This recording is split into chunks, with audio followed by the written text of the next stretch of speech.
everyone, we are back with another episode of Talks with Inframantra, and today we have a special guest, Mr. Amit Bharadwaj, who has been a banker for 2 decades.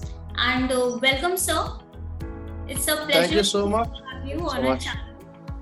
And That's my honor. It's our honor. It's my honor to be here, and I'm pretty sure that this series of your episodes will make a lot of people educated.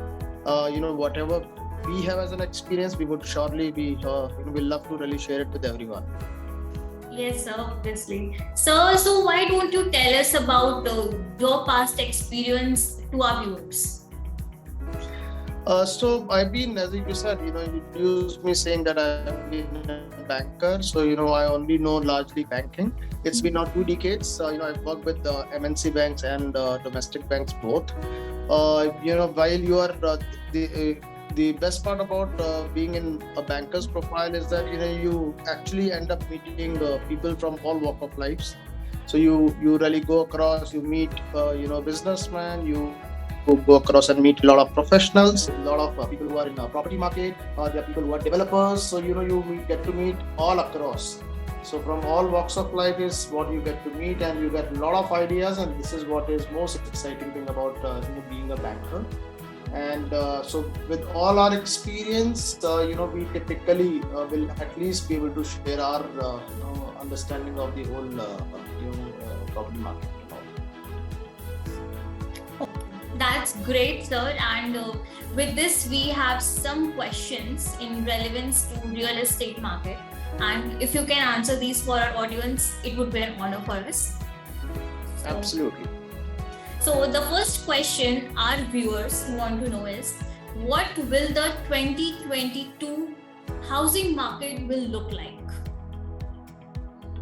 It's a very pertinent question, Shweta, because if you look at it, we've had a slightly, sluggish market for property over last 7-8 years. In fact, 2013 is when it peaked, and after that, we saw, of course, property market probably, coming down a bit. It's cyclical in nature. In fact, to speak about most of the asset classes, they are cyclical in nature.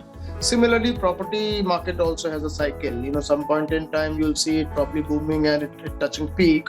That was the time when there was a lot of euphoria between 2010 to 2013. We saw probably every project which is getting launched getting sold right at the time of pre-launch. Even whether it is commercial or residential. Then came a time when there were a lot of inventories which typically got sold out. There were issues pertaining to probably a trust deficit between buyers and, of course, builders. Since the time RERA has come in, I think it has actually done very well in terms of building that trust level, because now there are timelines which are strictly defined. There are applicable penalties in case the timelines are not met. I think you will see it improving a lot. And honestly stating, now that we've been having RERA for the last couple of years, things have got very streamlined. We see now the projects which are getting launched are also meeting their timelines. So that deficit which was created over a period of time, and the bubble which was created over a period of time, I think to a large extent is now getting subdued. And it is, of course, in favor of both. It's a win-win situation for builder. It is a win-win situation for, of course, the investors. Because honestly, investor typically would want whatever has been promised should be delivered on time.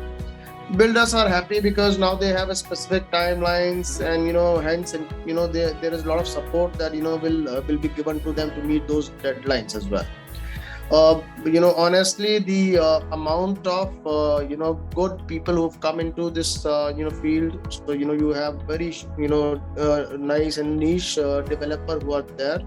We've got a lot of people who are professionals, hardcore professionals who have joined a consulting business, and now of course that issue of it being an unorganized market is getting addressed to a large extent. Now it is rather moving from an unorganized to organized. My sense is that 2022 should be very good for the property market.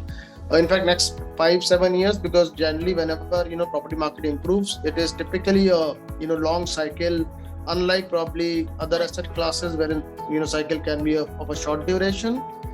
This is going to be one of the long duration cycle, and we believe that next 7 to 10 years are going to be very, very good for property market.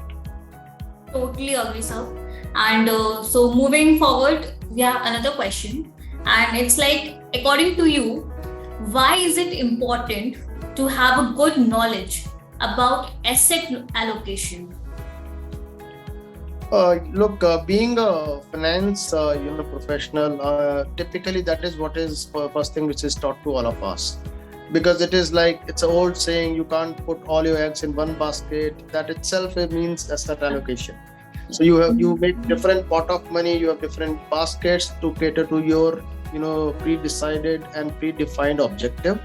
There are various stages of life, and you look at your retirement, you look at your kids' education, their marriage, you look at probably enhancing your business, upgrading your house, upgrading your car. So all are these objectives. So these objectives, you need to create a different pot of money, and when you want to create that legacy and the wealth, you have to have different asset classes which should be considered. Otherwise, generally, too much of exposure in one particular asset class will always be a risky venture. So hence the reason it is very important to have a proper asset allocation in place.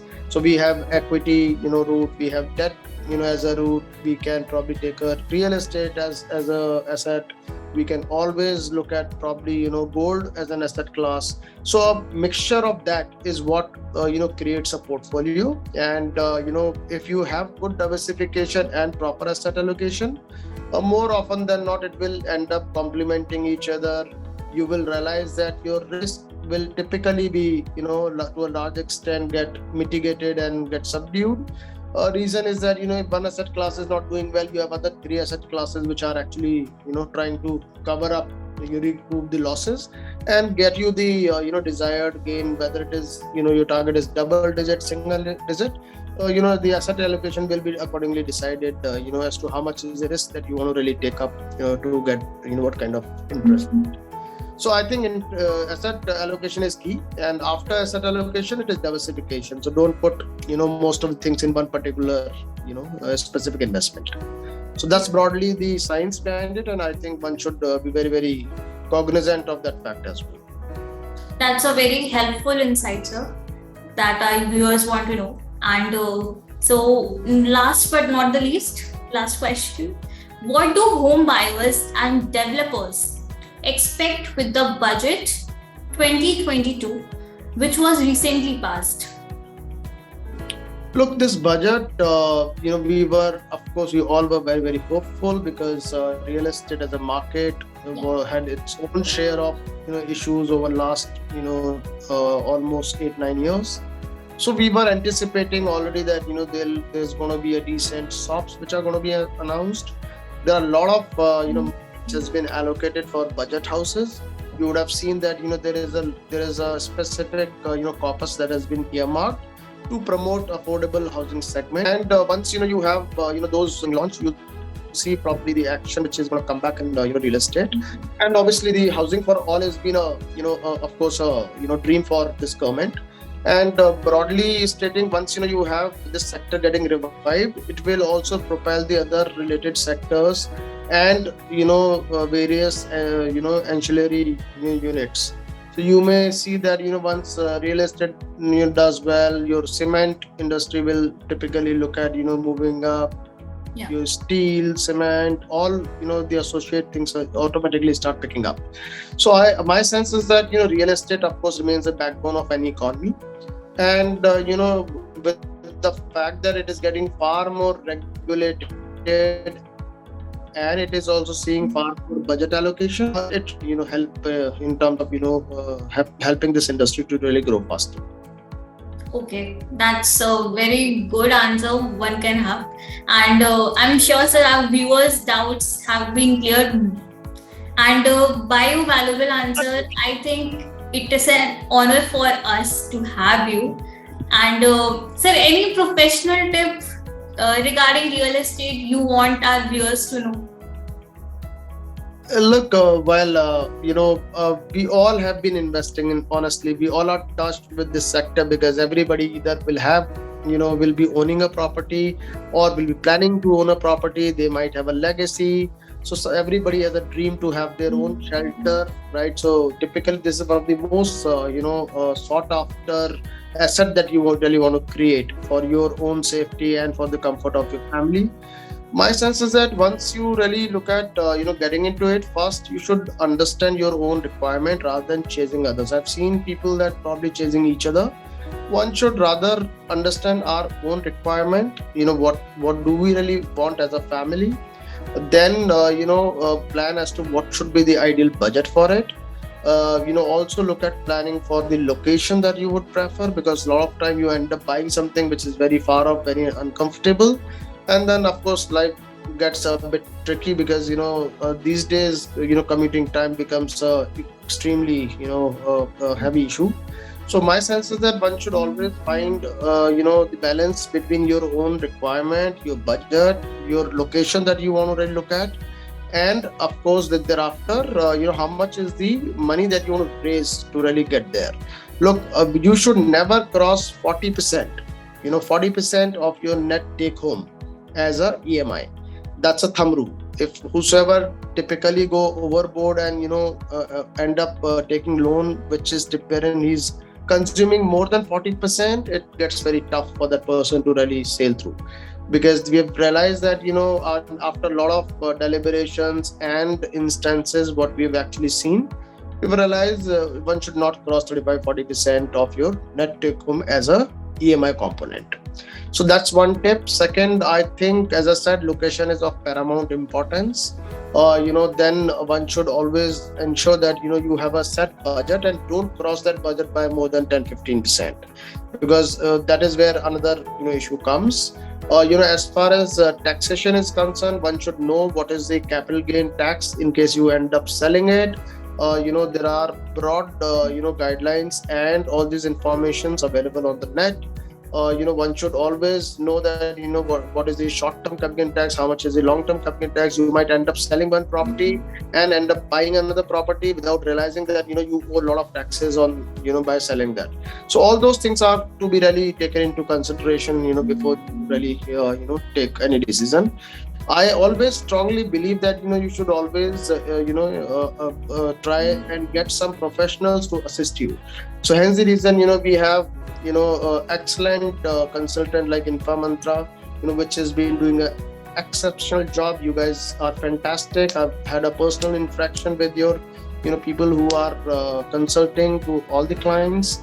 I think very, very vast knowledge, and that is what is your strength, because you ensure that you invest in people, you make them fully trained before they start interacting with the client. Because any misinformation can probably lead to taking wrong judgments, which can prove to be very, very costly. So I think all kudos to Inframantra and team, which is doing exceptional job. And I'm pretty sure we have more consultants like you guys. It's only going to be a very smooth ride. Thank you so much, sir, for the valuable time and for the helpful insights for our audience. Thanks. It's been an absolute pleasure. Yeah. Thanks. It was our pleasure to having you. Thank you. Thank you. So. Yeah. Good day.